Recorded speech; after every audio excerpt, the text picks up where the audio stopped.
Hola, ¿qué tal? Muy buenos días. Gracias, familia, por la simpatía, la empatía, el cariño de estar temprano iniciando la agenda juntos. Esta es una semana muy especial, la semana que trae consigo el Día de la Independencia y nos encuentra en un momento histórico.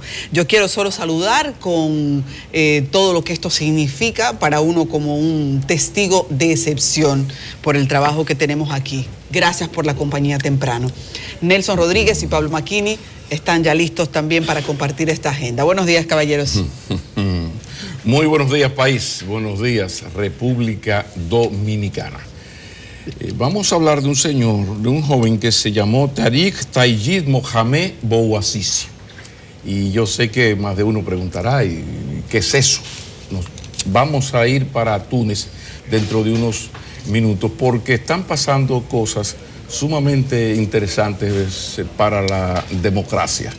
Es como aquellos partidos que luchan por llegar al poder y después cuando llegan no saben qué hacer con él. En ese sentido hay muchas cosas que comentarles a ustedes sobre lo que está ocurriendo y ha ocurrido en el país en las últimas 72 horas.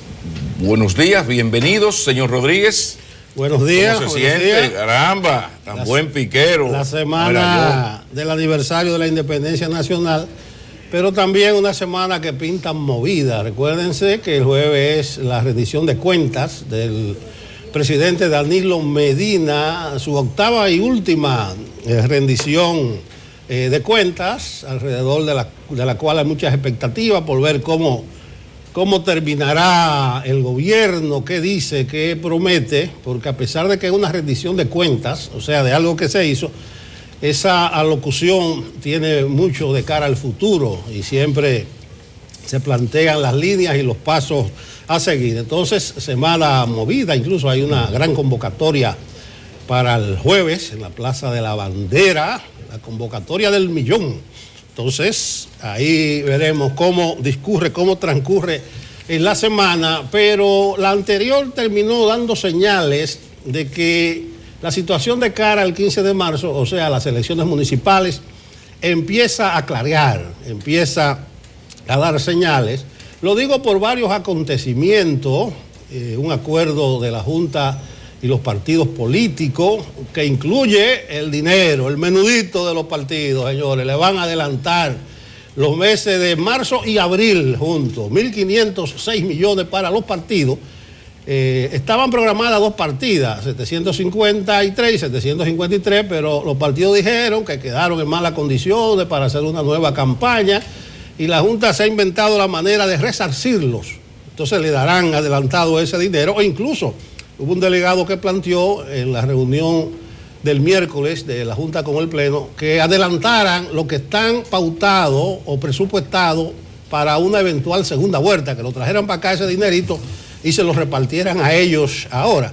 Entonces está muy bien el asunto porque ya hay un acuerdo de que la OEA e IFES van a acompañar a la Junta y a los partidos en todo este proceso. Ya el gobierno anunció que le va a dejar a la OEA la investigación de lo que ocurrió el 16 de febrero. Entonces, aparentemente, ahí están los términos planteados para que los partidos se concentren en el 15 de marzo. Sin embargo, vimos que ayer los partidos se movilizaron, que la situación sigue un poco candente, los ánimos caldeados, pero yo creo que hay que contribuir de una u otra forma a la celebración de esas elecciones. Yo creo que la marcha de ayer, con los acuerdos de miércoles, jueves y viernes, eso que he enumerado, perdía objeto, o sea, no tenía ya razón de ser, porque fueron complacidos los partidos en todas sus peticiones y ya se acordó que la OEA se va a quedar aquí hasta mayo, que IFES también se va a quedar aquí hasta mayo y que van a acompañar a los partidos, además del acuerdo financiero que dije hace un momento. Eso, reitero, dejaba la marcha sin objeto, pero se hizo la marcha. Entonces, alrededor de la misma se dieron una serie de diferencias porque Guillermo Moreno y Alianza País, que que era uno de los convocantes, se retiró, dijo que se habían violado algunos acuerdos, algunos términos de cómo iban a ir vestidos, que no iban a ir bandera, que no iban a ir consigna, además de que entendió ya que no tenía sentido esa marcha. Entonces eso ha desatado los demonios contra Guillermo Moreno, hay una serie de polémicas, hubo una serie de disgustos alrededor de la marcha misma. Ellos marcharon separados, cada quien por su lado y por su esquina. Vimos un disgusto de Vinicito porque le dieron la palabra a Faride para leer el manifiesto. Bueno, más que manifiesto, parece un artículo de opinión, un largo artículo, larguísimo artículo de opinión, y Vinicito recibió respuesta de Tony Raful, el padre de Faride, que están averiguando lo de Carolina, que no fue. Ella tiene su razón, ella dijo de un primer momento que no estaba de acuerdo con esa alianza con Leonel y se ha comportado muy bien en las actividades del partido. Tampoco estuvo Hipólito, eso se entiende. Mucha gente pensaba que debía estar David Collado. ¿Y por qué? David Collado no buscaba nada ahí. Ahora bien, a mí me llamaron la atención varias cosas de esa unidad de acción, si se le puede llamar así, del PRM y la Fuerza del Pueblo fundamentalmente. Incluso, no entiendo a veces la política de alianzas del PRM. Y ayer me llamó la atención al punto de que a Luis Abinader, que es el puntero y su partido el principal, le impusieron la consigna y él estaba coreando una consigna. Si me ponen a Luis, eso mismo, démele audio para que ustedes vean qué falta de creatividad con una consigna del 2004 y es la consigna que está enarbolando Leonel en este momento.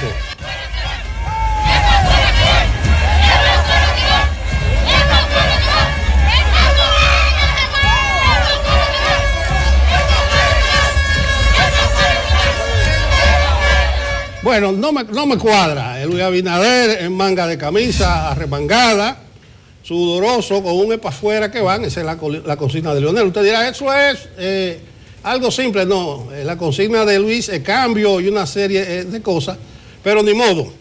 Esas son las mezcolanzas que se dieron en esa marcha conjunta de la Fuerza del Pueblo, el PRM y otros 11 partidos. El otro elemento es el de la juventud, la Plaza de la Bandera. Señores, es un hermoso movimiento y eso hay que incentivarlo. Ojalá que no lo desnaturalicen.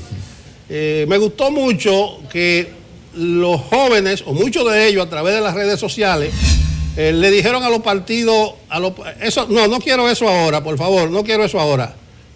Le dijeron a los partidos que la plaza es de ellos, porque esa marcha iba a terminar en la Plaza de la Bandera. Entonces los partidos cambiaron la ruta y se fueron al altar de la patria. Entonces eso fue muy, muy bueno, porque se evita o debe evitarse algo que pasó en el pasado. O sea, que los partidos le arrebaten las demandas, en este caso a los jóvenes, le impongan su consigna. Entonces es bueno que los partidos respeten el espacio de los jóvenes y los jóvenes respeten su espacio. Ahí está, Mel, sí.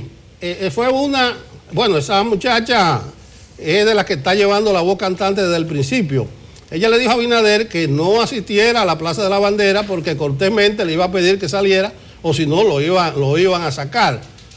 Abinader, primero los partidos se dieron cuenta y cambiaron la ruta de la marcha. Abinader le dijo que sí, le dio la razón a ella, que apoya a los jóvenes, pero yo creo que no se le puede arrebatar la plaza, no se le puede arrebatar la consigna a los jóvenes. Están expresando ansia de democracia, de participación, están pidiendo transparencia, están pidiendo que se vayan los de la Junta y ojalá que se respete ese movimiento. Y me ha gustado cómo están actuando esos jóvenes de manera ordenada, muy creativa. Es un concierto de creatividad. Cuando ellos terminan su manifestación dejan eso limpiecito.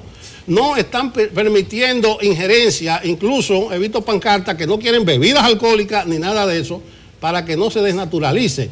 Y el viernes ocurrió algo muy significativo. Cuando terminó la manifestación, ellos estaban limpiando, entonces entraron unos motoristas ahí calibrando sus motores. Y le salió al paso esta joven que se llama Meli Mel, que yo creo que está exhibiendo un liderazgo responsable. Oigan cómo increpa Meli Mel a los motoristas. Ahora sí, ponme el corte de la joven. Entonces compórtense porque los motores no están permitidos y ustedes lo saben y le están dando chance. Me quité la careta para decírselo, nadie sabe que yo tengo rato aquí recogiendo basura. Esté tranquilo, mañana los motores para que siga la vaina bien.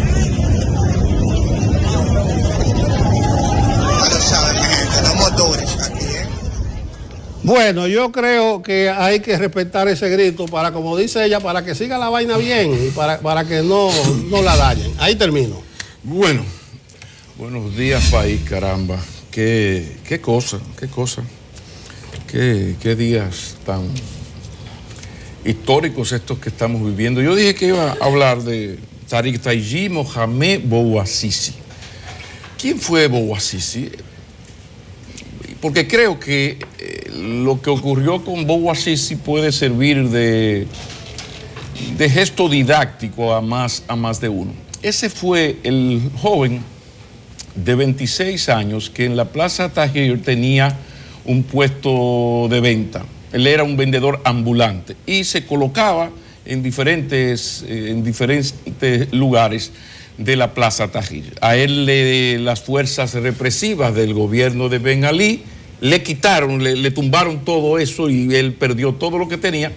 Y cuando él fue a la policía a poner la denuncia en su inocencia, ¿no? Porque si fue en el mismo estado que te lo hizo, pero él fue. Y a él lo humillaron de tal manera, que el muchacho agarró para la Plaza Tahrir y el 17 de diciembre se inmoló, se echó gasolina y se quemó. Entonces, a partir de lo que, hasta ese momento había unos jóvenes en la Plaza Tahrir, pero ya esto dio la vuelta al mundo. Sí, cuando 50, 35, 60 jóvenes y miembros del partido Alianza País llegaron a la Plaza de la Bandera, la actitud hubiese sido otra. Quizás hoy estuviéramos hablando de diferentes maneras. Hay que recordar que hay un antes y un después de todo esto, de las benditas 3 bombas lacrimógenas. Ahí transcurrieron unas 3, 4 horas fundamentales. Si a las 2 horas de haber lanzado estas bombas, que lógicamente no fue parte de un plan ni de una orden superior, digo que no fue parte de un plan ni una orden superior, porque si el Estado, las Fuerzas Armadas, el Ministerio de Defensa, la policía, toman la decisión de desalojar esa plaza, pues no son 2 ni 3 bombas que iban a caer. Por consiguiente, esto de que aparecieron 3 bombas que caen en donde están los muchachos, esto cambia el escenario. Pero lo que cambia aún más el escenario fue la no reacción. Ok, te creemos, y yo personalmente creo que es así, y he hecho las investigaciones del lugar, pero más que las investigaciones, la lógica manda. O sea, no hubo una decisión que se ha hecho miles de veces en este país de sacar a los jóvenes, en ese entonces una relativamente pequeña cantidad. Pero se hizo eso. Hubo una agresión, se le lanzaron bombas a unos muchachos que han tenido y tienen un comportamiento ejemplar. Todo eso cambió y se agravó, y hay un antes y un después cuando han pasado las horas, y hoy es el momento que al país no se le presentó a esa persona que lanzó las bombas, o a las personas, porque también hay un asunto se habla de un vehículo de Ciutrán, sí, pero hay unas imágenes donde se ve que la dirección de las bombas es de la 2ª o 3ª planta del edificio de la Junta Central Electoral. Entonces, ¿por qué yo he traído la historia de Mohamed Bouazizi? Bueno, porque hay momentos en las luchas sociales en que un error del adversario cambia todo. Ya los jóvenes han logrado lo que querían. Este país hoy, en lo que tiene que ver con militancia ciudadana, es otro. Y que se tenga en cuenta algo, en lo esencial, ese es un movimiento no político. Y cuando digo que no es político, Salud, no es político porque no busca la transformación del Estado. Es un movimiento que busca una nueva cultura política de militancia ciudadana y de fiscalización del poder. Y le está diciendo al poder, te estoy fiscalizando y mira mi rechazo, míralo aquí. Aquí estoy yo, este es mi rechazo. Pero es un rechazo a un sistema político que se estableció aquí después del 65, en 1966, y vamos por el 2020. Y que es un sistema, una manera de ser y de hacer y de ejercer la política que no da más. Que no da más. Y hay que cambiar, hay que hacer transformaciones. Hoy nuestro invitado es el magistrado Suberoiza, expresidente de la Suprema Corte de Justicia, y si no es suficiente, expresidente de la Junta Central Electoral. ¿Dónde quedó esa modificación de la justicia dominicana? Que por cierto, la oposición que se ponga las pilas, porque si hay algo que hay que exigir para los que están y los que vienen, si es que vienen, es atender el tema de la justicia. El sistema de administración de justicia de la República Dominicana no soporta más descrédito. Para lo que alumbra apagado es que luce. Y tú ves que hay se protesta por que la corrupción, que la inseguridad. Señores, no puede haber democracia donde no hay justicia y donde no hay credibilidad en la justicia. Son las reglas de juego, las reglas de juego. 3 se trae, usted se ponchó, aunque usted sea Vicini, Corripio, sea el hijo del presidente. No, el hijo del presidente está jugando pelota y si le tiraron 3 se trae, se ponchó. Y si es de las Águilas, con más fe. Pero, ¿aquí qué está pasando? Entonces uno agarra y ve a estos muchachos que ya era tiempo. Yo he utilizado mucho una frase de la sabiduría popular. Lo mucho hasta Dios lo ve. Entonces ahora ¿qué tenemos? Bueno, esto que se ha dado, lo imposible, Leonel Fernández y Abinader juntos. ¿Por qué? Porque la política siempre ha hecho extraños compañeros de cama. Juan Bosch ganó la presidencia en el 62 porque en un discurso dijo, borrón y cuenta nueva a los trujillistas. La gente se lo ha olvidado. La gente se ha olvidado que en 1978 el PRD fue gobierno porque Peña Gómez hizo las diligencias con los señores del establishment que se les conocía entonces como los liberales de Washington, el ala más liberal del Partido Demócrata, comandado entonces por Jimmy Carter.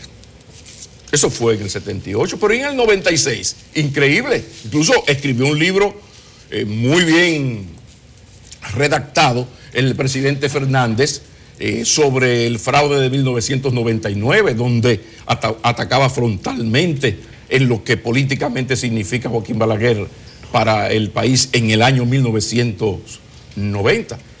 Bueno, pues 6 años después, el PLD fue gobierno. ¿Por qué fue gobierno el PLD? Porque a Balaguer le ocurría lo que le ocurre hoy a Leonel Fernández con Danilo Medina. No podía permitir que José Francisco Peña Gómez fuera presidente. Y Leonel Fernández y la Fuerza del Pueblo existen no para ganar en el 20, en el 24 yo no sé, pero no es para ganar las elecciones. Es para evitar que gane el sector del cual él se fue. Eso es lo que se cae de la mata. Y precisamente por eso viene esa propuesta de alianza.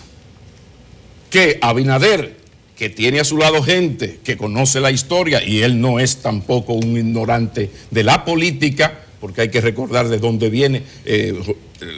Luis Abinader se crió en un hogar, en un ambiente puramente político, recuerden al doctor Abinader. Entonces, en todo esto hay que entender que la política siempre ha hecho extraños compañeros de cama. Ahora, lo que viene ahora, en los trailers, es qué vamos a hacer los dominicanos con el Estado, con ese sistema que yo estoy hablando del 1966, que ha hecho aguas. Bueno, ¿de qué se trata esto? Ir a mejor. A mí me parece excelente la propuesta de diálogo, que qué bueno sale de los partidos, porque el CONED estaba tratando de ser como el mediador en todo esto, pero CONED es parte del problema, no de la solución. Y parte muy interesada con una de las partes. Entonces, esto es un asunto de no. Esto es, ahí hay 13 partidos, 13 señores que representan esos partidos, y sobre todo hay un Luis Abinader, hay un Leonel Fernández, hay un Guillermo Moreno, que son los que, con sus respectivos equipos, con la Junta Central Electoral, con Gonzalo en el partido oficial, con el presidente, que es el jefe del Estado y líder del PLD, tienen que sentarse en un lugar en la UAS, en la Pucamaima, tranquilo, Café Santo Domingo, y vamos a ver qué vamos a hacer con esto, porque se nos está yendo de las manos.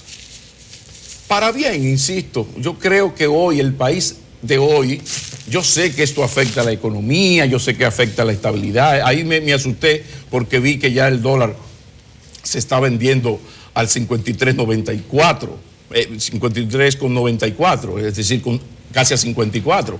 Todo eso es cierto. Sí, pero esa lógica de no me protestes porque afecta a la economía, no, hay que volver a Pedro Mira, al portaaviones Intrepid. Aquello de porque es que van muchos años. Van muchos años, muchas advertencias. Entonces aquí de lo que se trata es de ser mejores. En esa marcha el gran favorecido es el Abinader, que Abinader ha logrado lo que era su meta, convertirse en el instrumento que tiene la oposición para salir del PLD. Y ya Abinader entró a esa zona donde ya no es la crítica si es muy alto, si es bajito, si es inteligente, no lo es, si es brillante, mediocre, buen orador o no lo es. No, él es el instrumento ya confirmado y ahora hasta certificado por el profesor Fernández para que todo el que quiere salir del PLD apoye a Abinader. Y claro, el otro ganador es Leonel Fernández, que es una especie de DiCaprio de la política. Saludos a Aquiles Correa, DiCaprio. El DiCaprio por aquella película del Renacido. Porque así como la imagen de Balaguer se recuperó mucho después del 96 y su conducta a partir de esa época se convirtió en el oráculo, en la medida en que Fernández logra la alianza con el sector que es el mismitititico de septiembre, octubre del 2012 y los próximos 24 meses, lo que le pasó al profesor Fernández, aquellas manifestaciones en su contra, en el aspecto moral, que es donde más duele. Entonces, ahí está el nuevo escenario, pero yo concluyo y creo que es interesante lo que está ocurriendo y positivo, porque se ha expresado, y qué bueno, se han expresado los que teníamos este prejuicio del, ¿cómo es que le dicen? Los popis, los guaguá. Pues no. Juan Pablo Duarte era de la alta pequeña burguesía. Las Mirabal también, los grandes movimientos, excepcionalmente puede ser una persona de la clase obrera. Lenin tampoco era un desbaratado. Recuerden a Marcia Engels, quién era Engels. Entonces, aquí se le ha enviado el mensaje que hasta los muchachos cuyo problema no es comer 3 veces al día, un seguro médico, inversor en el edificio, planta en el edificio, aire acondicionado, 10 años de visa, la mayoría lo tiene. Incluso ahí hay muchos que tienen una excelente formación gracias al programa de becas del PLD, que es una de las cosas que yo siempre le he celebrado al PLD. Entonces, creo que todo esto es muy bueno siempre y cuando esta crisis se utilice para organizar lo que no se ha podido organizar, mejorar lo que no se ha querido mejorar. Yo siempre termino con Voltaire, aquello de que los pueblos, como los hombres, solo aprenden sufriendo. Parece que los partidos gobernantes y las élites políticas y económicas solo aprenden bajo estas grandes crisis. Así que ojalá que esto sirva para que seamos mejores y esta democracia faltosa y gris mejore, porque si no, hay que recordar que el candidato presidencial que más ha crecido en los últimos 36 meses es nieto de un impresentable psicópata, homicida, genocida, y defiende como nieto las posiciones de su bendito abuelo. Lo dejamos de ese tamaño. ¿El doctor Subero ya llegó? Ya está. Está por ahí el doctor Subero, pero permítame una puntualización antes de la pausa, ya que el señor McKinney menciona la economía y el dólar deslizándose, pero es un deslizamiento suave, no violento como algunos peloteros que roban bases. Pero la cosa va a seguir dentro de los cánones normales institucionales si la economía sigue funcionando bien. Ojalá que los jóvenes sigan protestando y que lo hagan así, en forma ordenada, pacífica, y que la economía siga funcionando para, como dice Melimel, la vaina no se dañe. Miren estos datos. El petróleo sigue ahí frisado en 52, 53 y va a seguir en el mes de marzo. Y si Rusia se mete en un recorte de la producción, va a bajar más. Entonces, vaya alivio. Un petróleo a 52 está a 6, 7 dólares por debajo de lo estipulado en el presupuesto. Y algo que no se le está prestando atención, lo del petróleo es por el coronavirus o COVID-19, pero el oro está para arriba, y eso nos genera recursos a nosotros. El oro se situó el viernes en más de 1.600 dólares la onza Troy, como le llaman en estos casos. Entonces, ahí hay ingresos, hay que revisar los economistas el acuerdo que firmó el gobierno con la Barri, que antes era fijo, pero ahora si sube el oro, hay ingresos. Entonces, en ese sentido, por ahí la economía está respirando. El jueves pasado, entre el bullicio, aquí estuvo la gente de la Boeing y va a montar una estación de mantenimiento de sus aviones en Barahona, en el María Montés. Dice el gobernador del Banco Central ayer, aunque no señala cuándo se celebró esa reunión, que por aquí estuvieron representantes de fondos de inversiones y analistas financieros de Nueva York, de Londres, de Dinamarca, acompañando a ejecutivos de Citibank. Entonces, la inversión extranjera, dice el gobernador del Banco Central, seguirá fluyendo. Y menciono esto y hago la parte porque la cosa se dañaría en los peores términos si la economía falla. Pero hasta ahora hay una situación de inestabilidad, de incertidumbre, de crisis, pero la economía, aunque ha estado reduciendo su ritmo, y así lo dice en la cifra de enero, la economía ha seguido funcionando. Y ojalá que siga así, porque si le metemos el ingrediente económico al de la crisis política, el Señor que nos agarre confesados. Saben, Pablo Nelson, recientemente yo tuve que comenzar a buscar un entrenador de béisbol para mi hijo porque el muchacho ya tiene edad de que aprenda y entonces busqué varias escuelas. Esta, porque ese muchacho es un ex pelotero exitoso, entonces él sabe de eso. Siempre hay que buscar un ex vencedor o un líder de una materia para saber. Entonces necesito entender lo de la Junta Central Electoral y me puse a ver la galería de los expresidentes. Esas son gente que saben de eso. Y a propósito de que hay tantos temas de justicia en el ambiente, también coinciden que en la galería de los expresidentes de la Suprema Corte de Justicia lo encuentro también. Y yo digo, no, hay que hablar con el doctor Jorge Subero Isa. Es la persona para entender mucho de lo que está pasando en este momento en el país. El respetado conocedor de estas materias nos acompaña para la entrevista principal, así que les invitamos a estar con nosotros luego de esta pausa.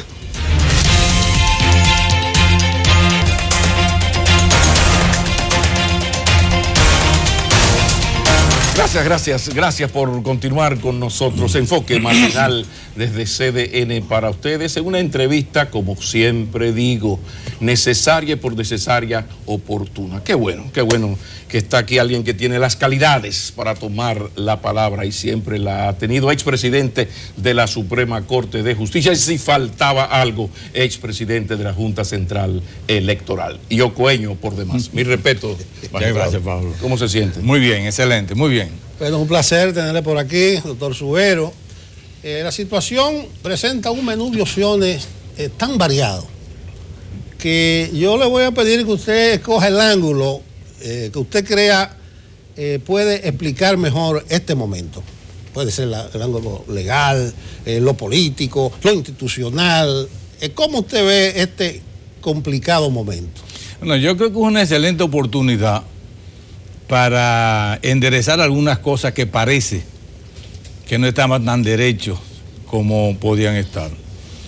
Yo creo que lo que debemos aprender de esta crisis electoral que ha surgido de manera intempestiva, porque absolutamente nadie esperaba que ocurriera con esta magnitud.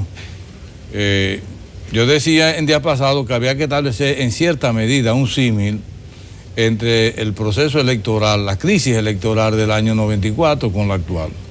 La diferencia grande, la diferencia fundamental radica en que aquella crisis fue post-votación, esta fue pre-votación. O sea, en la crisis del 94 se celebraron unas elecciones, se atribuía que fueron fraudulentas, hubo un pacto político donde trajo consecuencias muy favorables para el país. Entre ellos, por ejemplo, se reformó la Constitución, se establecieron algunos mecanismos, consiguió una ayuda a la magistratura. O sea, esa crisis del 94 en cierta medida institucionalizó al país. Yo espero que de esta crisis electoral también surjan cosas nuevas. Saludo, a pesar de que no lo he visto con el detalle que debería, la propuesta que ha hecho la oposición en el día de ayer. Yo creo que es importante. Es una lástima que todavía tengamos que recurrir a organismos internacionales como si nosotros no tuviésemos los instrumentos, la capacidad y los hombres y mujeres necesarios para organizar unas elecciones, un proceso electoral.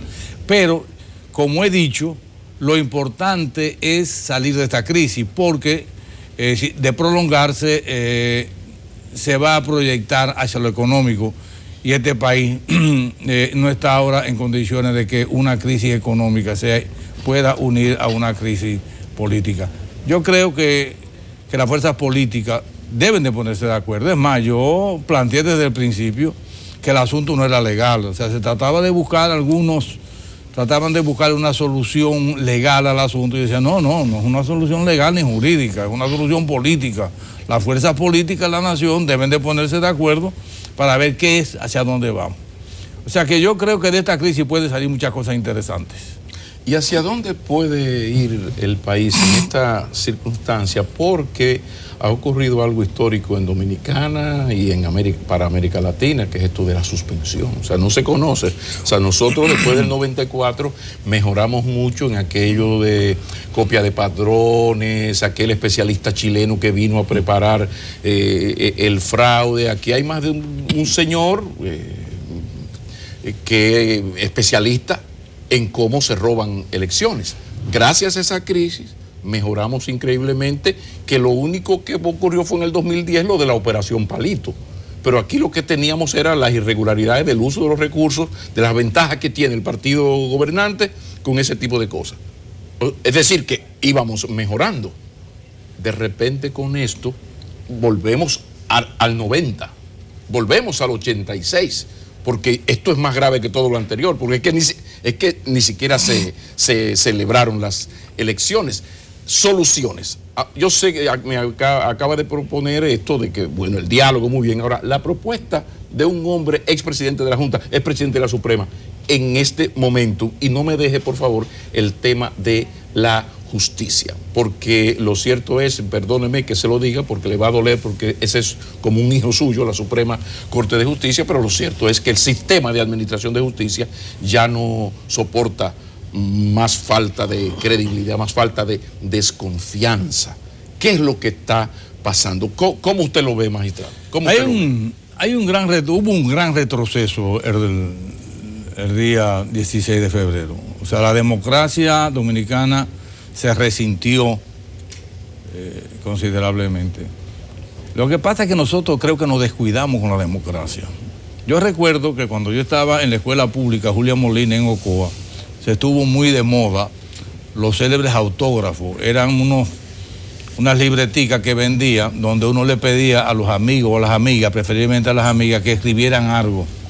Y siempre se hizo muy tradicional aquello que decía que un amor sin besos se marchita o se muere.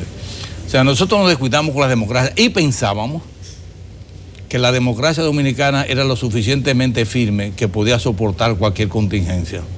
Nos equivocamos. Y en cuestiones de 24 horas cambia todo. Cambia todo, que se habla por primera vez de una suspensión, una figura que no está contemplada ni en la Constitución ni en las leyes. Cuando hablaba la Junta de la suspensión y que se trataba de buscar una salida jurídica, yo decía, no le busquen una salida jurídica que no la van a encontrar, porque a pesar de que la Junta asimiló suspensión a anulación, y tanto es así que utilizó los mismos plazos para la convocatoria de la anulación, son cosas totalmente distintas. La anulación a los términos de la ley electoral supone ya un proceso que terminó y que se anuló por irregularidades. Aquí ni siquiera se comenzó. ¿Pero qué explicación usted le da que esos jueces de la Junta, miembros de la Junta, en los que hay abogados de altísimo nivel, hablen de suspensión y no de anulación? Porque lo de la suspensión no existe. Entonces ya eso, si fuéramos a derecho, tenemos problemas, porque el concepto no existe, la figura. Por eso que yo digo que no puede ser una solución legal ni jurídica. La Junta puede, y yo creo que actuó perfectamente, correctamente con respecto a asimilar la anulación y la suspensión. Porque la Junta, como un juez cualquiera, como cualquier persona que tiene que interpretar la ley, son los encargados de darle la calificación legal a los hechos. Hay un principio latino, Nuria Iura Nubicuria, que dice, el juez conoce el derecho, tráigame usted los hechos que nosotros los calificamos. O sea que yo creo que la Junta actuó correctamente, no jurídicamente, pero políticamente actuó correctamente. Bueno, el debate legal en ese sentido no prosperó. Incluso hubo una instancia al Tribunal Superior Electoral y validó los criterios de la Junta. Desestimó una acción y dijo que la Junta actuó en términos correctos. Entonces ahí se asimiló lo de la anulación, lo de la suspensión. Pero quedan algunos cabos sueltos que tal vez usted nos ayude a entender en cuanto a lo legal. El asunto del acompañamiento extranjero es una vergüenza para mí. Los partidos pidieron incluso que tanto IFES como la OEA participen en las reuniones administrativas del Pleno. Ese es el colmo. Pero, ¿a dónde voy? El técnico de Claro y el coronel policial, en este momento quedó suspendida la acción por un acuerdo del gobierno con la OEA, para que la OEA se haga cargo de eso. Y el Ministerio Público desistió. Eso se vale. Hay una intromisión extranjera que obviamente yo pensé que no iba a ocurrir. Pero no solicitada. Pero para que le duela más. Fue solicitada por el gobierno, ni siquiera por la Junta Central Electoral. Y más que justificada ante lo que está ocurriendo aquí, la falta de credibilidad, porque algo había que hacer. Sí, yo creo, nosotros utilizamos en la oficina de abogados de nosotros una figura de servicio que es el acompañamiento. O sea, nosotros no vamos a los tribunales, no ejercemos la profesión a nivel de tribunales, de ninguna manera. Sin embargo, acompañamos. ¿Qué es un acompañamiento? Un servicio que consiste en nosotros recomendar al abogado que lleve el caso lo que entendemos que debe hacerse y él es libre de escogerlo o no. O sea, yo creo que es más o menos lo que va a hacer ahora la OEA en República Dominicana. Lo ideal es que nosotros hubiésemos resuelto nuestros propios problemas con nuestros propios bueyes. ¿Qué haremos con los bueyes que tenemos en las manos? Pero yo creo que en momentos como este lo importante es salir de la crisis, porque esto va a tener un reflejo económico importante de prolongarse. Y yo creo que no nos va a convenir a nadie. Va a haber cuestionamiento desde el punto de vista legal con respecto a la injerencia de la OEA en el quehacer de la Junta Central Electoral, que constitucionalmente es el organismo establecido para organizar todo el proceso electoral. La Junta llegó un momento en que perdió la credibilidad de la gente.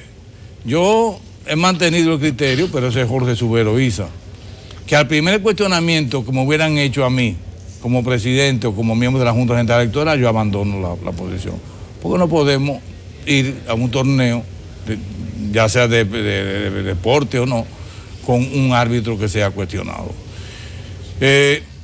Lo importante ahora es que creo que son las fuerzas políticas de la nación las que deben de solucionar el problema. Y parece que está en vía de eso. Pero con la espada de Damocles de que sepa esa clase política que se le está observando. Y por eso yo hacía el reconocimiento a los jóvenes de la Plaza de la Bandera y a la actitud ciudadana que hay. O sea, esa clase política, reúnanse, hagan lo que ustedes consideren, pero por primera vez en mucho tiempo se le está observando y cada vez somos más. Y esto es una crítica a todo el sistema. Afecta más a uno que a otros, pero a todo el sistema. Una inquietud, Pablo. Sí. Cuando la OEA termine su investigación, la va a depositar sobre el asunto de lo que ocurrió, lo va a depositar en manos de la Junta. Entonces la Junta es que va a proceder. Pero ya el Ministerio Público tenía encaminada una acción. O sea, ¿qué rejuego hay ahí? ¿O ya el gobierno se exime totalmente?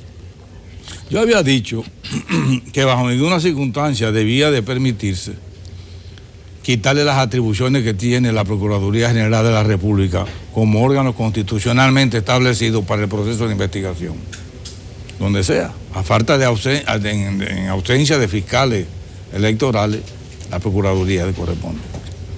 Es una parte sensible que no debería ser, pero parece que no hay otra vía. El asunto del movimiento de los jóvenes es una evaluación a la clase política dominicana. Y parece que no han superado la prueba a que fueron sometidos o están siendo sometidos. Fíjense que los jóvenes que se encuentran en la Plaza de la Bandera han rechazado la presencia de los políticos. Un rechazo, no quiere que vayan, no nos contaminen por favor de lo que lo han dicho. O sea, significa que es un castigo a las tradicionales fuerzas políticas de la nación.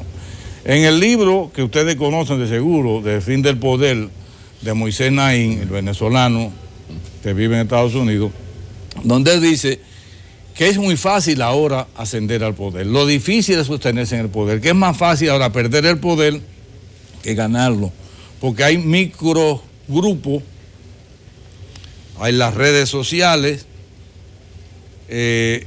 ya los soberanos, los presidentes no son tan poderosos como eran antes, sino que ya son más sensibles y ya es fácil perder el poder. Es más fácil perder el poder. Ahora, el escenario es peligroso porque estamos hablando de una junta que ha tenido que acudir a la solución política porque con lo jurídico tiene la razón, pero no tiene la legitimidad. Y las cosas pueden ser legales, pero no legales. Legales, pero no morales, por ejemplo. Entonces, de repente tenemos una junta que se queda sin la posibilidad de aplicar la ley y tiene que acudir a lo político. Pero el otro árbitro, que de alguna manera es el Ministerio Público, ¿verdad? Usted ve lo que estamos, o sea, estamos en un punto donde ni siquiera, no es que no haga el trabajo, es que ni siquiera existe. O sea, en año y medio, el Ministerio Público y la clase política en general no ha sido capaz de, no es que no funcionen, es de crear lo que manda una ley el fiscal electoral. Entonces, de repente tenemos falta de credibilidad grave en la Junta Central Electoral, falta de credibilidad gravísima en el Ministerio Público, falta de credibilidad de esos jóvenes y de los que protestan, que ya no son tan jóvenes porque esto ha crecido, hacia el Estado, al funcionamiento del Estado, al gobierno. Fruto de eso traemos la OEA, es decir, está interviniendo, pero con nuestro beneplácito y nuestra solicitud.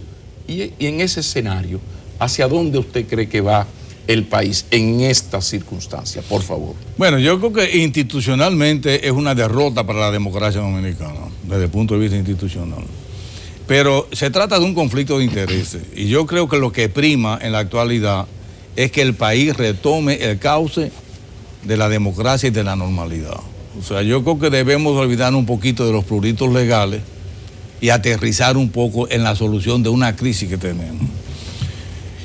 Yo creo que la persona más interesada en que esto termine bien es el propio presidente de la República.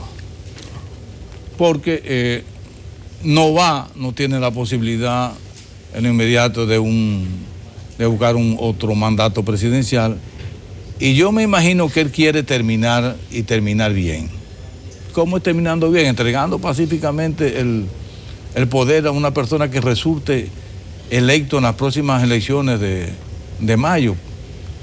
Lo que tenemos es que todos, sin excepción, abogar porque el proceso electoral se haga con toda la transparencia necesaria. ¿Y usted con su experiencia confía en que las élites políticas entiendan el mensaje que le está enviando la población, como el 94, que fruto de ese mensaje, el país que hacía en una guerra, se aceptó lo que no se aceptaba bajo ningún concepto, y de ahí salió la presidencia de Suberovicia? ¿Es posible? ¿Es posible?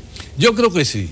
O sea, ya de una manera o de otra hay un grupo de presión en esos jóvenes que hay que tomarlo en consideración. Son muchachos, como yo decía en mi cuenta de Twitter, se les frustró, es como perder el primer amor. O sea, hay gente que lloró cuando no pudieron ejercer su derecho a voto, muchachos que iban con entusiasmo. Y hay que saber lo que es votar por primera vez, para saber la frustración que se sufre cuando le impiden ese voto. Entonces, yo tengo esperanza. Contrario a lo que mucha gente entiende, que esto va de peor. No. Esto se va a solucionar y se va a solucionar pronto. Ahora, hay un fenómeno, la oposición hacía muchos años que no se unía. Yo no sé si están tan unidos como realmente pero aparentan. coyunturalmente sí. Coyunturalmente.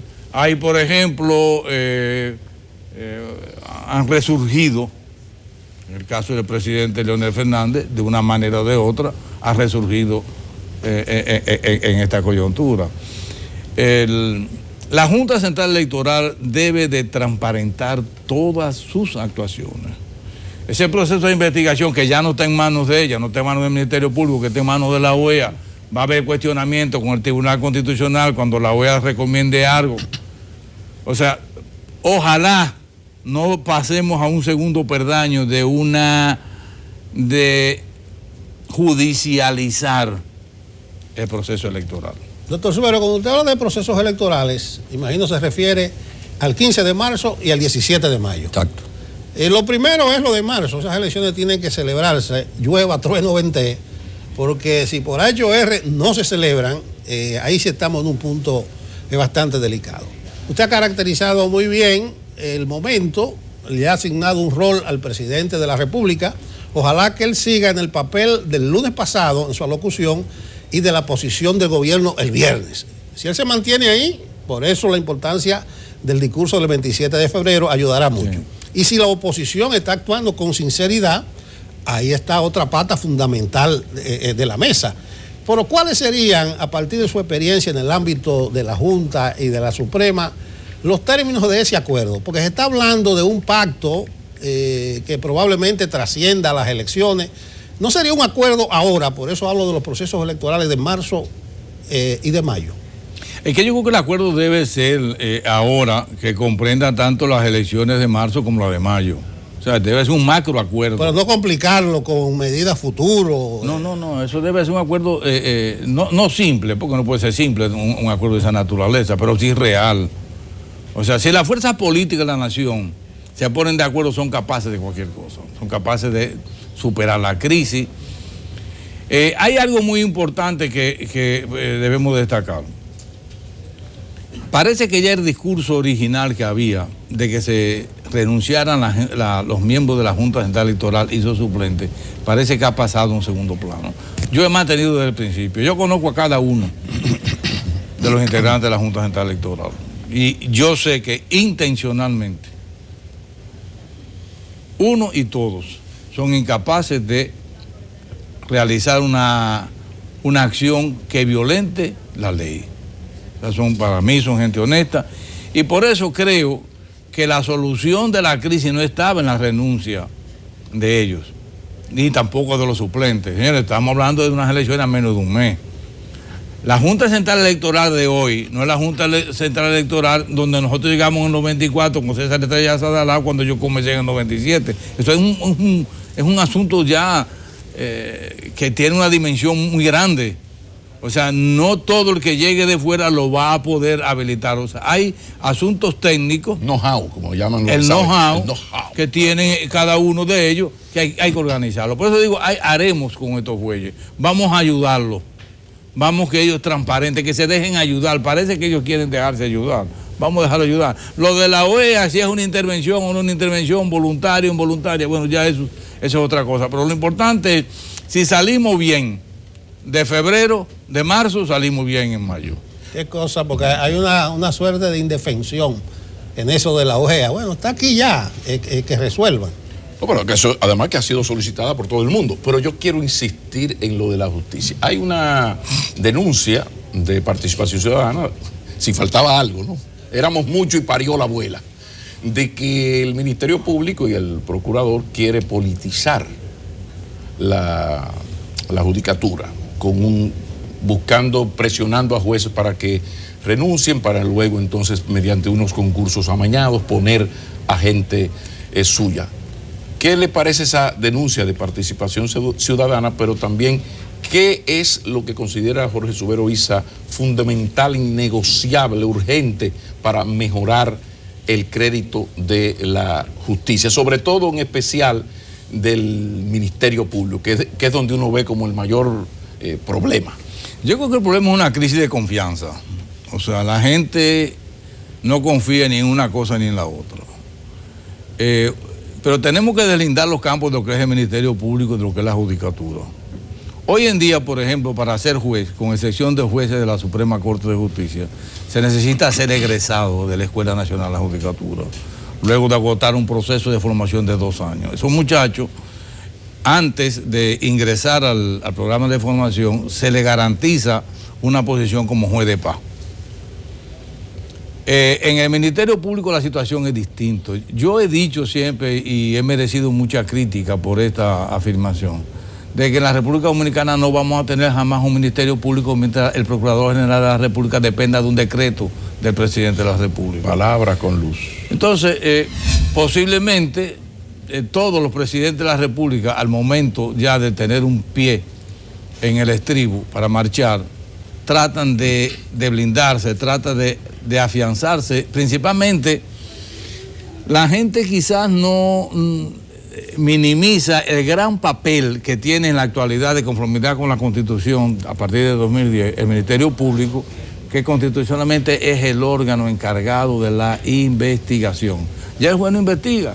El juez pura y simplemente lo que hace es valorar la prueba que le llevan. Si no hay prueba, no hay nada. Entonces, en la medida, una manera de favorecer a un imputado es que el Ministerio Público haga una acusación floja, débil.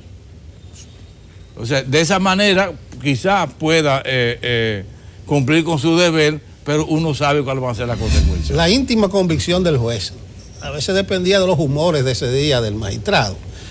Subero Isa, uno de los componentes del embarre han sido las leyes de partido y la del régimen electoral. Parece que hay que abocarse hacia una modificación radical, no sé en qué momento, si de marzo a mayo o después de mayo. Pero como parte de los problemas que ha traído aparejado, o que han traído aparejado esas leyes, está lo del asunto del transfugismo, la ley, el artículo 49, numeral 4 de la ley de partido, el 134 de la ley del régimen electoral, y se ha creado una situación muy particular. El Tribunal Constitucional todavía no se pronuncia. El magistrado Ray Guevara dice: nosotros tenemos nuestro plazo, incluso cuando lo ponemos en estado de fallo, tenemos todavía 4 meses.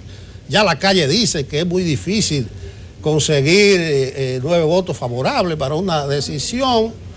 Vamos a ver eso como parte de las imperfecciones de esa ley y qué puede hacer ya a esta altura del juego el Tribunal Constitucional, porque si se pronuncia en una dirección o en otra, se profundiza en la crisis, para no decir el embarre.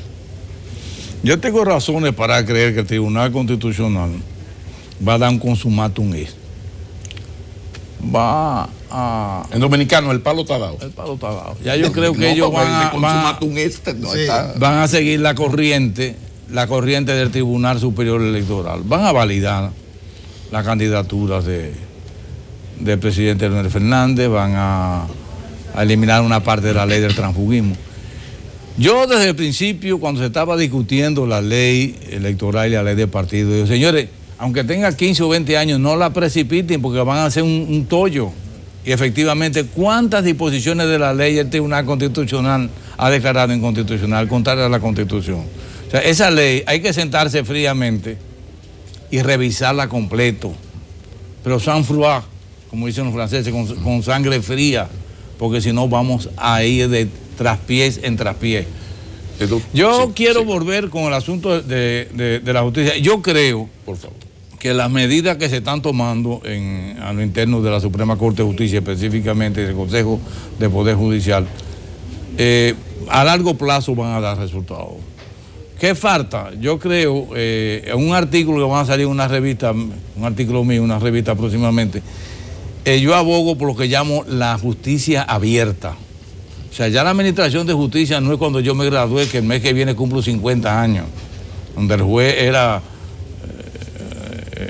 quien mandaba, era todo, esa íntima convicción de que usted hablaba. Sí. Hoy en día, el juez tiene que explicar en su sentencia detalle por detalle. ¿Por qué falló así de esa manera? ¿Cuál es la razón que lo llevó a él? ¿Cuáles fueron las pruebas que tuvo en su mano para fallar de esa manera? Entonces, en la justicia abierta no es un invento, no es algo que yo me he inventado. En otros países, ya la sociedad, cualquier persona, lo que se llaman los amigos curios, tiene la oportunidad de recomendarle al juez, de aconsejarle al juez cuál es el fallo que debe tomar.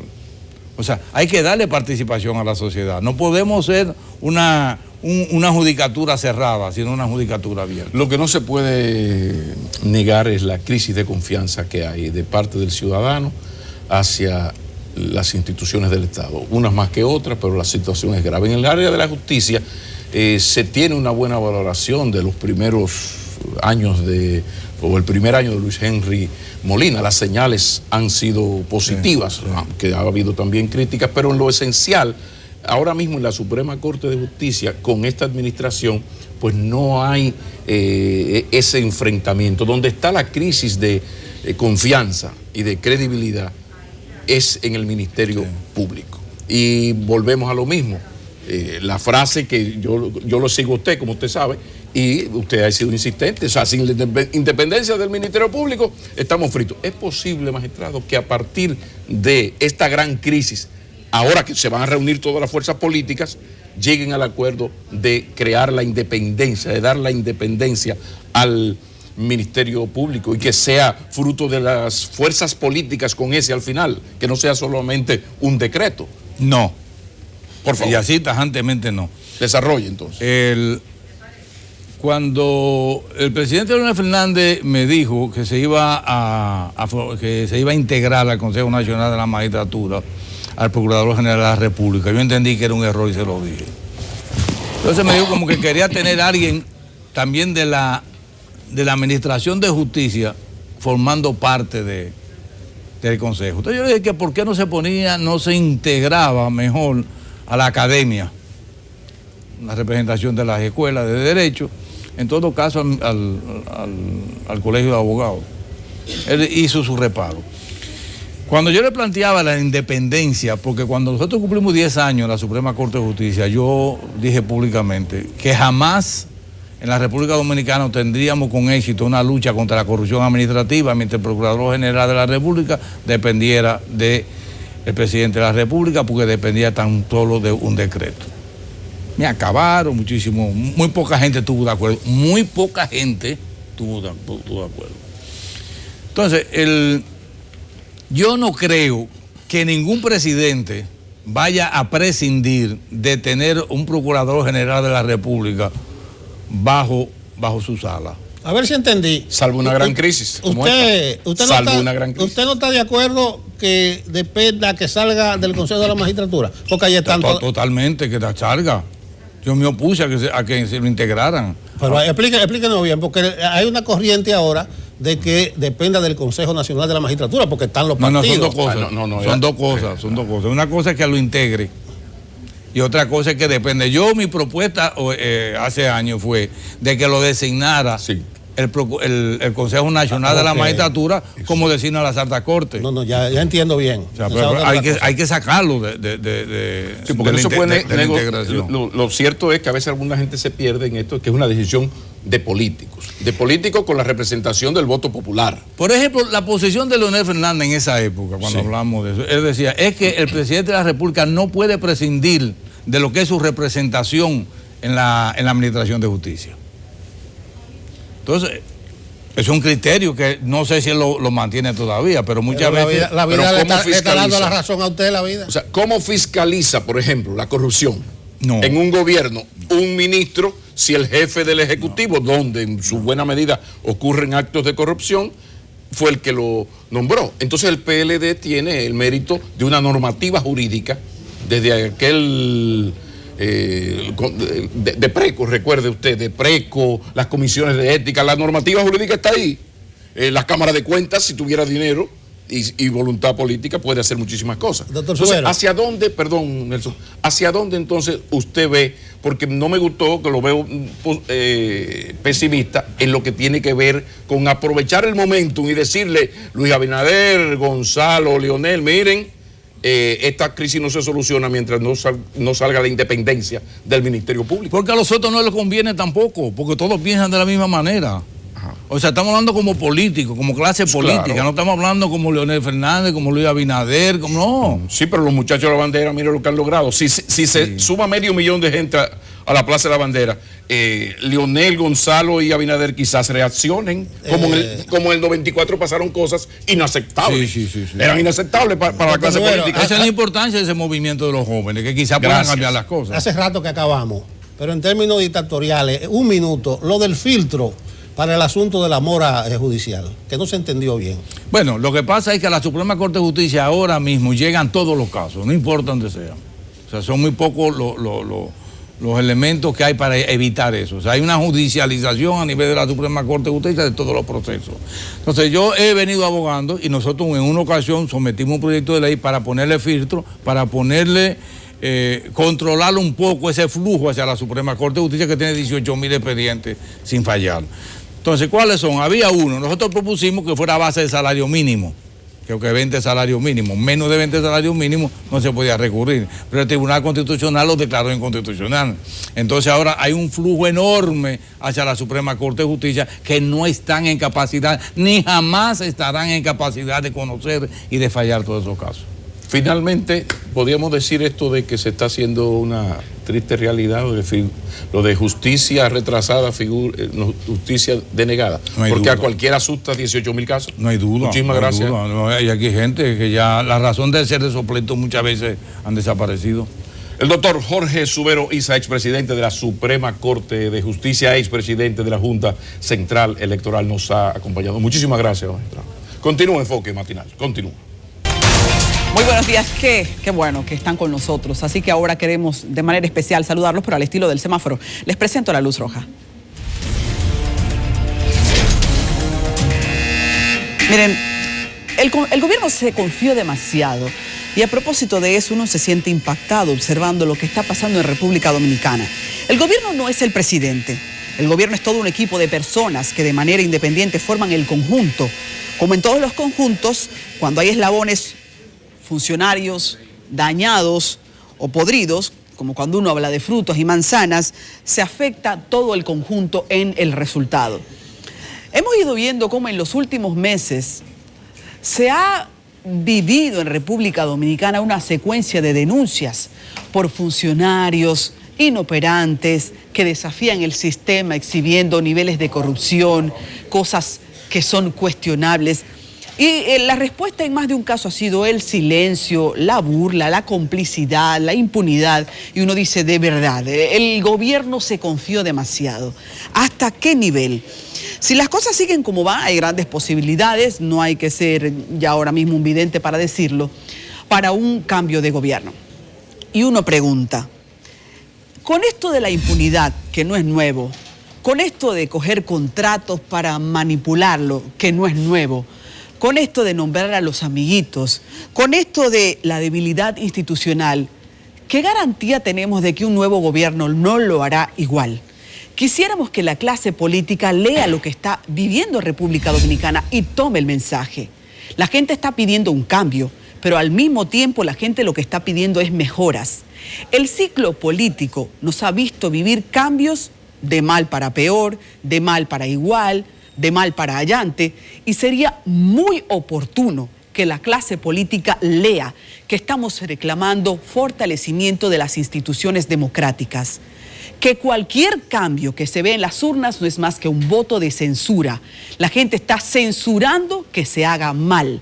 Entonces quisiéramos tener las garantías de que están leyendo eso en su justo contexto. Pasemos así a la luz amarilla.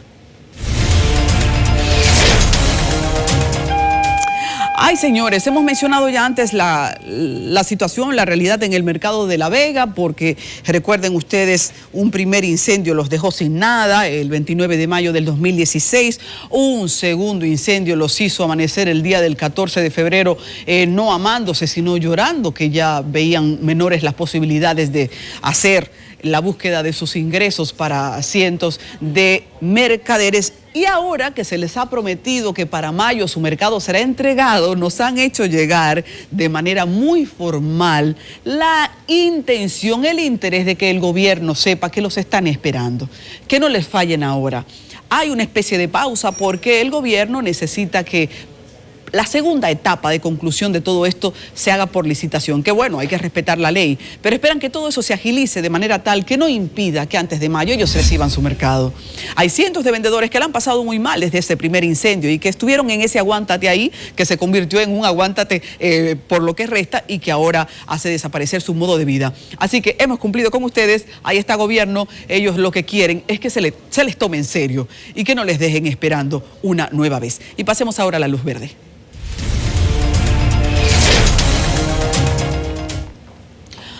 Nunca antes habíamos visto una expresión solidaria tan integrada de la diáspora dominicana y por eso queremos ponerlo en la verde.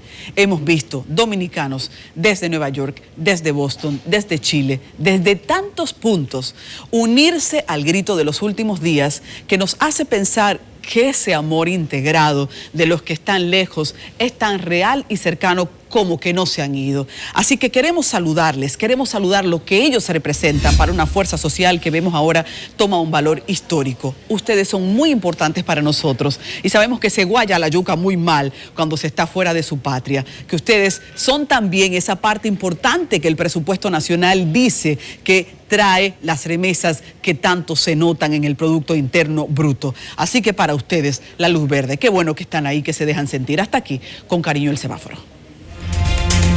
Me encantan los tomates cherry, los uso mucho en casa, también uso muchos pimientos de colores. El que me conoce sabe que yo cocino para agradar a mi gente y recién me he llevado la sorpresa de que hemos heredado esas semillas de Israel. Pues la verdad que hay muchísima competencia en el plano, pero Israel tiene mucha tecnología en la agricultura y una experiencia que ha servido para relaciones importantes con República Dominicana. Así que vamos a aprender de todo esto, porque vamos a conversar con una comisión de mucho nivel que nos acompaña y que está encabezada nada más y nada menos que por el embajador de Israel en el país.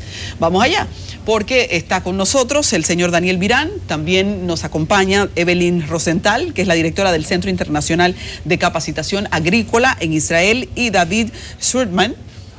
¿Lo dije bien? ¿Lo dije bien? Está bien. Sí, Vamos a dejarlo ahí.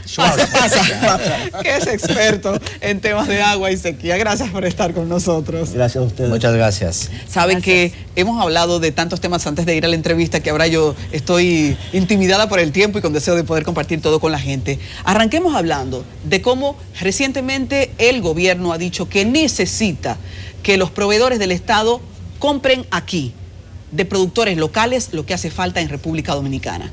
Nosotros, aunque somos una isla con muchísimas condiciones para la siembra, vemos como gran parte de lo que se come se importa. Cuando ustedes ven este panorama y recorren toda la tierra agrícola que hay en República Dominicana, sé que tienen muchísimo que decir. Comiencen a decirnos cuál es su experiencia, qué opinan, estas relaciones, qué nos pueden traer. Ok, yo quiero en muy breve empezar. Aquí en la República Dominicana no falta nada. Yo tengo mi dicho para la República Dominicana, es regalo de Dios. Hay de todo en la República Dominicana. Lo que hay que hacer es aprovechar. Por eso están dos expertos, David Schwarzman, que estuve aquí, reunimos con el presidente hace algunos meses. Él tiene experiencia más de 46 años en temas de agua, y está la señora Evelyn del Centro de Capacitación en Israel. Creo que mejor que ellos continúan y van a explicar exactamente cómo podemos aprovechar lo que Israel sabe hacer. Por favor. Israel tiene menos tierra que nosotros y es autosuficiente en la alimentación. Cuéntenos. Mire, como yo le dije cuando estuvimos hablando anteriormente del programa, todos dicen que Israel es el pueblo bendecido, el pueblo elegido. Es cierto, pero nosotros también tuvimos una bendición, por decirlo así. Muchos mirarían con una forma un poco extraña, pero tuvimos la bendición de que no tuvimos recursos, no tenemos recursos, no tuvimos recursos. Y eso nos obligó a nosotros a desarrollar, porque tenemos 9.5 millones de habitantes en un territorio que es la mitad de lo que es República Dominicana, y tenemos que sacar provecho de lo poco que tenemos. De cada metro cuadrado de tierra tenemos que sacar mucha más cantidad de producto. Y segundo, no tenemos tierras buenas como tiene República Dominicana, o sea, el 68% del territorio de Israel es desierto. Es cierto que el que va hoy en Israel nunca va a saber dónde empieza y dónde termina el desierto, porque prácticamente vamos avanzando y vamos ganando el desierto. Y por supuesto no tenemos fuentes de agua. Nunca tuvimos una fuente de agua grande que podíamos abastecer. Tuvimos épocas no muy simpáticas hace 15, 20 años, pero hoy en día prácticamente podemos decir que tenemos agua y no es que desperdiciamos, porque tenemos la cultura de que guardamos, inclusive que no tengamos problemas de agua, guardamos cada gota, pero no tenemos problemas de agua potable ni de agua para la agricultura, o sea, podemos producir. Acá el punto está en que no es suficiente tener tierra.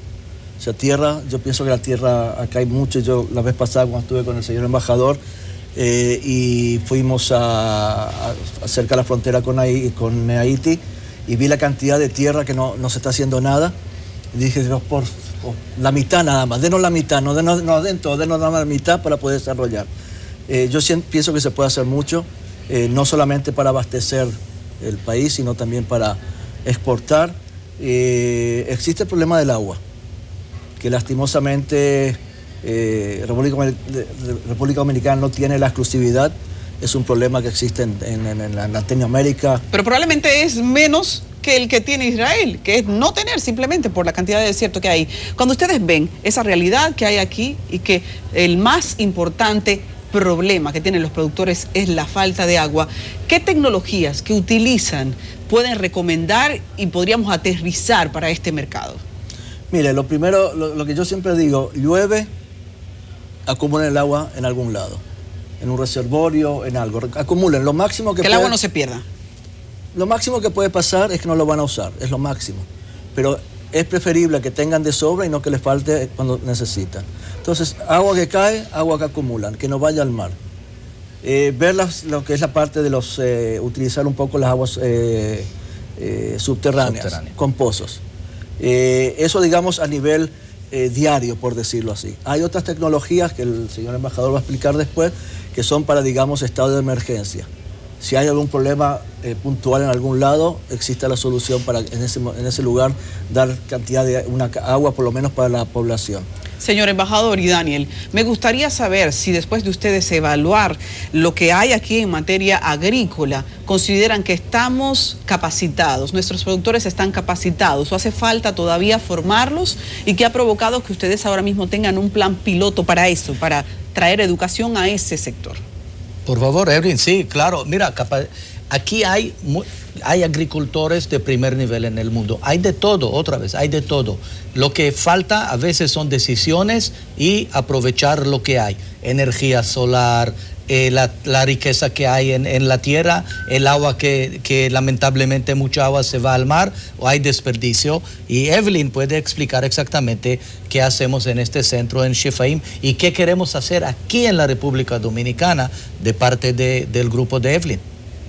Ok, una emoción poder estar aquí en Dominicana. Para mí es la primera visita. Ay, bienvenida, bienvenida. Muchas gracias.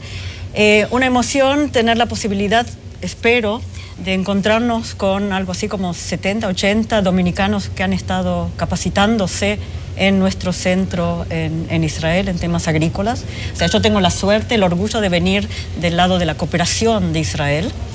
En los últimos 20 años, alrededor de 80 profesionales dominicanos han visitado Israel en distintas temáticas y se han capacitado. Y estamos seguros que esta gente tiene la capacidad de transferir su conocimiento aquí en Dominicana. Ahora ustedes tienen el espíritu de traer esos talleres, que ya no haya que viajar a Israel, sino que ustedes traigan aquí esa formación. ¿Cómo, Sí. cómo están los planes? ¿Para cuándo? ¿A quién invitamos? ¿Dónde dirigirse?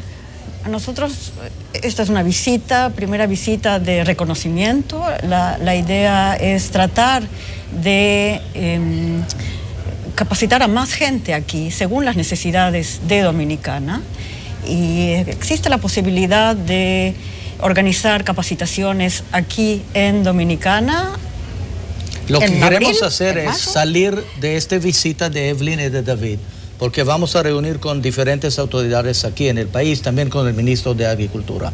Cuando ellos se van a Israel, yo quiero personalmente como embajador de Israel, como un embajador que representa no solo a Israel, también la República Dominicana, que es un lugar muy importante para Israel.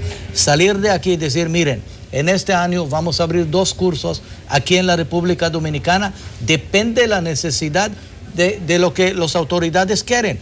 Evelyn tiene toda la capacidad de traer expertos de Israel aquí y vamos a aprovechar esto. Yo no quiero perder esta oportunidad, porque esta oportunidad es muy importante para la República Dominicana, claro, para nosotros. Y Evelyn, ella es experta en estos temas. Señor embajador, tengo entendido que recién ha presentado un proyecto de tecnología avanzada en agricultura al presidente. ¿Podría compartir brevemente con nosotros de qué se trata? Sí, ¿Qué luces hay ahora mismo a nivel de la tecnología que se puedan aprovechar en la agricultura? Sí, lo que hizo David también la vez pasada y cuando yo reuní con el señor presidente algunas veces, hay diferentes tipos de ayuda. Hay soluciones en corto plazo, en mediano plazo. Y, por ejemplo, en casos de emergencia, nosotros reunimos con el COE, con el señor presidente. Mostramos, por ejemplo, una máquina. Mira esto. El único en el mundo que desaliniza agua del mar, 1000 litros en 1 hora. Es decir, 20,000 litros en un día. Y funciona 6 días siguientes sin parar. Lo que mostramos más, por ejemplo, en lugares donde hay agua. ¿Ok? Este equipo pequeño purifica 2.700 litros en 1 hora solo con energía solar. Yo doné también al país un equipo, vamos a instalar en Río San Juan, en uno de los hospitales en Samaná. Este equipo produce agua de la humedad, es decir, 900 litros al día de la humedad. Es donación de Israel. Espero que dentro de un poco vamos a instalarlo en este hospital. Entonces, hay soluciones y no mencioné las plantas grandes. En Israel, una de las plantas más grandes que hay en el mundo produce agua para 2.8 millones de habitantes diariamente. Y tenemos 7 y el 8 está ahora en construcción. Entonces, en un país donde no hay lluvias, donde no hay agua, donde no hay casi nada, no tenemos ningún problema de agua. Esto es lo que ofrecemos aquí. Para empezar, yo sé que a veces es costoso, pero hay que empezar. Si empezamos, no vamos a parar y vamos a solucionar muchos problemas de agua, y no solo agua, de alimento, porque agua es alimento, agua es enfermedad, agua es salud, agua es muchas cosas. Ahora, teniendo un experto en sequía aquí, no puedo dejar de preguntar, ¿cómo nosotros prácticamente nos hemos quedado estancados por la falta de presas y represas, y cómo tendremos que seguir hablando en nuestra agenda de sequía hasta que se tomen decisiones que tienen que ver con inversiones. Y cuando ve el país más o menos qué proyecta en función de esa preocupación alimentaria. Mire, el problema que pasa con los países que nunca tuvieron problema de agua, ya no estoy hablando ahora de cómo la aprovecharon, sino que no tuvieron problema de agua, que lo que yo le llamo una conciencia de abundancia. Cuando llegó el cambio climático y que empezó fuertemente en la zona del Caribe y en la zona de Centroamérica, aproximadamente 5 o 6 años, la gente, ningún país estaba preparado. Y prepararse en 2 o 3 años es problemático. Se puede, pero hace falta un presupuesto muy grande. Hace falta acá en primer lugar, una conciencia o por parte de los habitantes o por parte del gobierno de cómo hacer una regulación del uso del agua. En primer lugar, es la parte de la educación. No solamente de las personas mayores, sino empezando de los chicos. Cuando digamos, por decirlo, los ejemplos más simples, cuando uno se está lavando los dientes, cuando se cepilla, cerrar el agua, y cuando tiene que enjuagarse, abrirlo. Cuando está limpiando los platos o los cubiertos, enjabonar, abrir el agua, sacar el jabón y volverlo a cerrar. Esas son culturas que uno no nace con ellos, sino que hay que aprenderlos y hay que pasarlos a la gente. No lavar los carros con una manguera, sino con un balde de agua, y no estar limpiando todo el día la vereda porque no hay suficiente agua. Pero para eso también el gobierno necesita tener una institución que nosotros llamamos la autoridad del agua. ¿Okay? Es algo que no se hace de la noche a la mañana, pero es la que decide directamente dónde van a ir los recursos del agua, cómo se va a producir el agua, cuánto va a costar. Nosotros pagamos el agua, la agricultura se paga el agua. Entonces yo no digo que en países que nunca se han pagado digan, ok, mañana tienen que pagar, ¿okay? Porque es un proceso bastante largo, pero sí crear, o que el gobierno cree una institución, no importa si es por parte del Ministerio de Recursos Naturales o la agricultura o lo que sea, crear un mecanismo de cómo, en primer lugar, educar, y en segundo lugar, cómo regular el uso del agua. Tercero es, vuelvo, como dije anteriormente, cada gota que cae, guardarla, hacer reservorios, guardarla. No alcanzan las represas que se han hecho porque no siempre están llenas, y tampoco tal vez hay que ver de qué forma se puede aprovechar de una forma mucho más eficiente las represas existentes. Aquí hay un serio déficit de presas. Señor embajador, ok. ¿Puedo agregar algo? Claro. Sí. Y además hacer un uso muy eficiente del agua en la agricultura. O sea, cuando tú vas a regar los cultivos, usar también tecnologías que nos ayudan a ahorrar el agua y no desaprovecharla. Evelyn, como eres experta en dar formación a los productores, quiero hacerte una pregunta de pueblo ahora. A la gente le da gran preocupación el hecho de cuán contaminados están los alimentos, producto de los pesticidas. ¿Cómo estamos en República Dominicana y cómo deberíamos estar?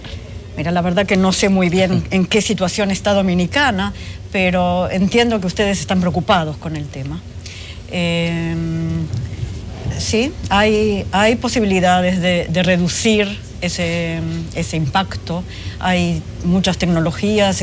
Nosotros en Israel estamos manejando mucho lo que se llama el manejo integrado de plagas. Es toda una conciencia de cómo manejar los cultivos para reducir casi a cero incluso el uso de pesticidas. Seguro, wow, es increíble. Sí. Usando insectos benéficos, es todo un manejo que se inicia con la semilla incluso, porque el uso de muy buenas semillas nos asegura un buen plantín. Ese buen plantín nos asegura buenas cosechas seguros si los cuidamos con mallas, por ejemplo, o insectos benéficos.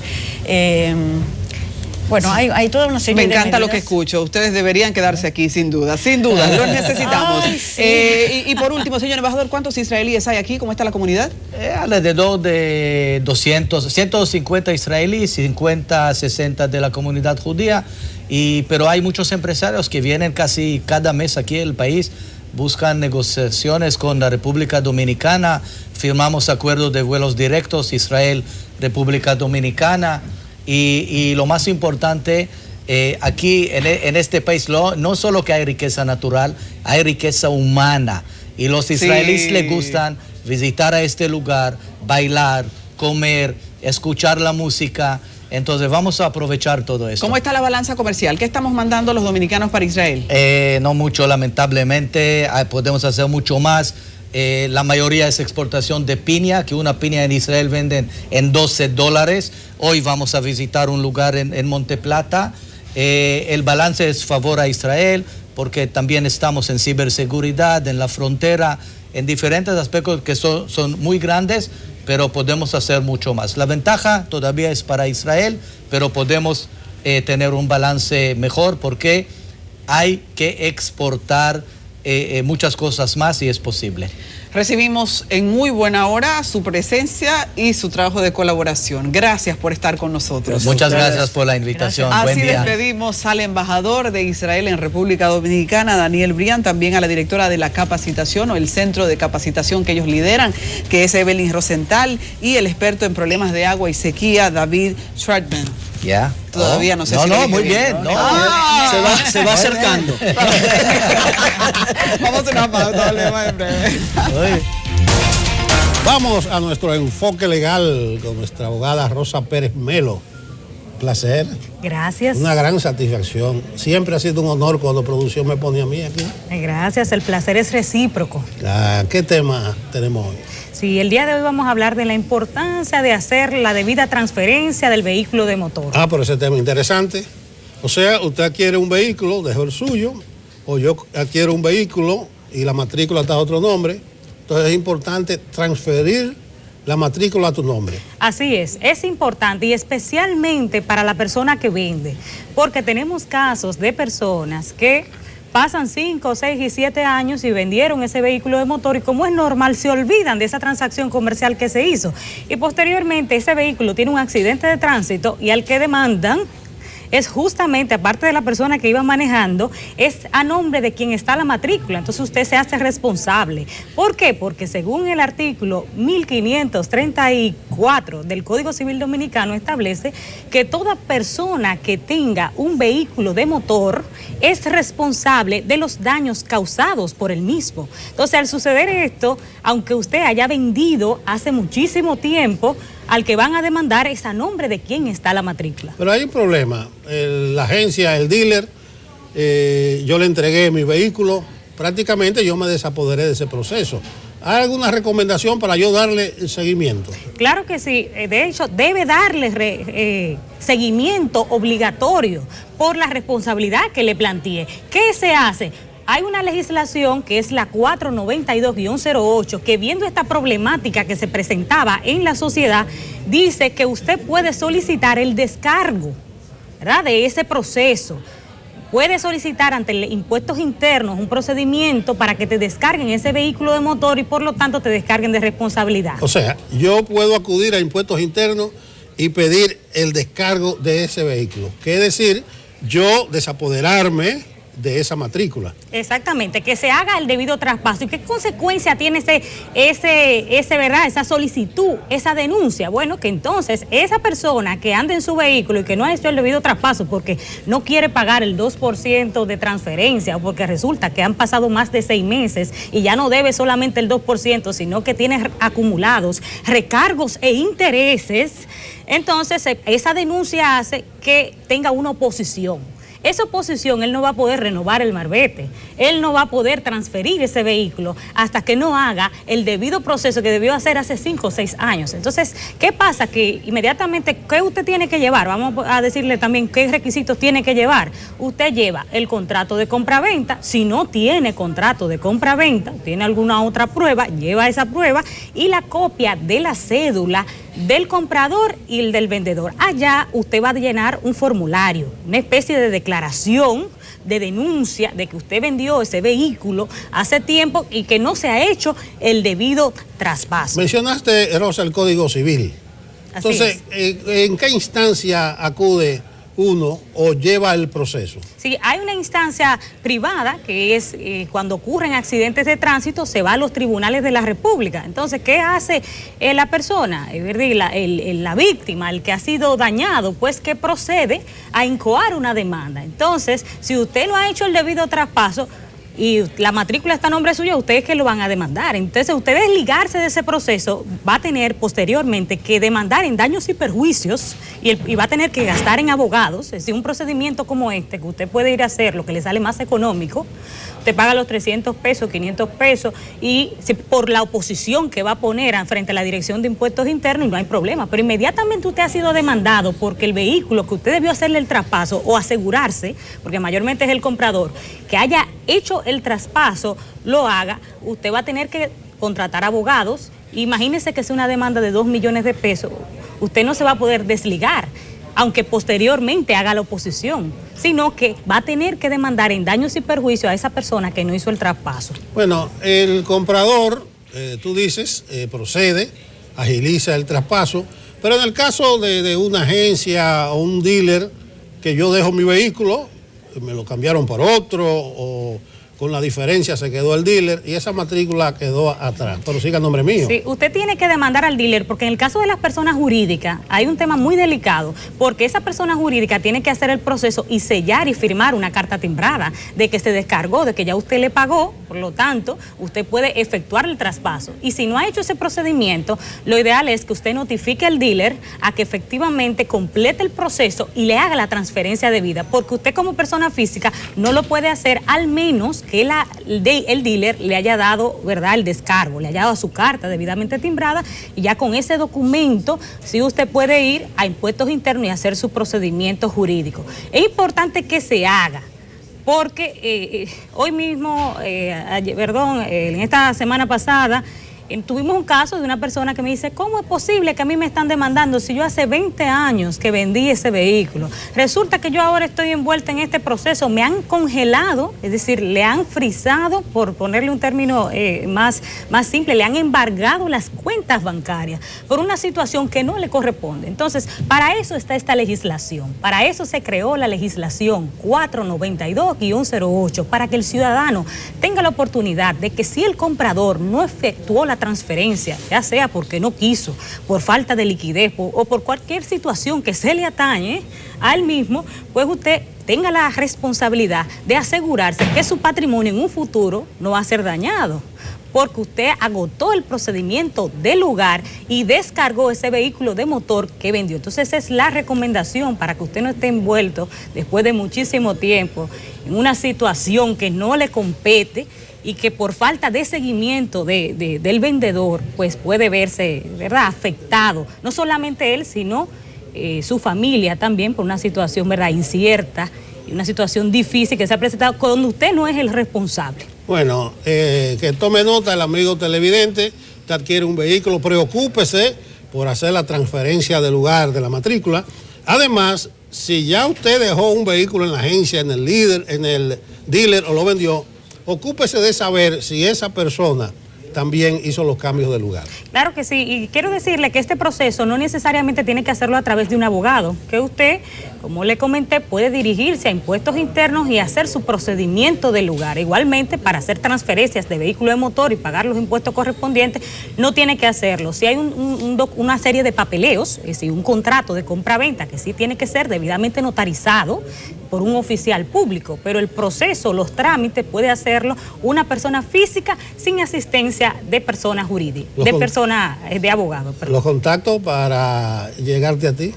Claro que sí, pueden llamarnos para cualquier asunto legal al 809-222-5811, 809-222-5811. Bueno, Rosa Pérez Melo, el enfoque legal, la importancia de usted preocuparse por la transferencia de la matrícula de su vehículo para evitar consecuencias dolorosas. Gracias. Gracias a usted. Y a ustedes las gracias, amigos televidentes. Aquí finalizamos por este día Enfoque Matinal. La invitación para mañana a las 7 en esta semana, que como hemos dicho, pinta delicada, pinta interesante. Nos vemos.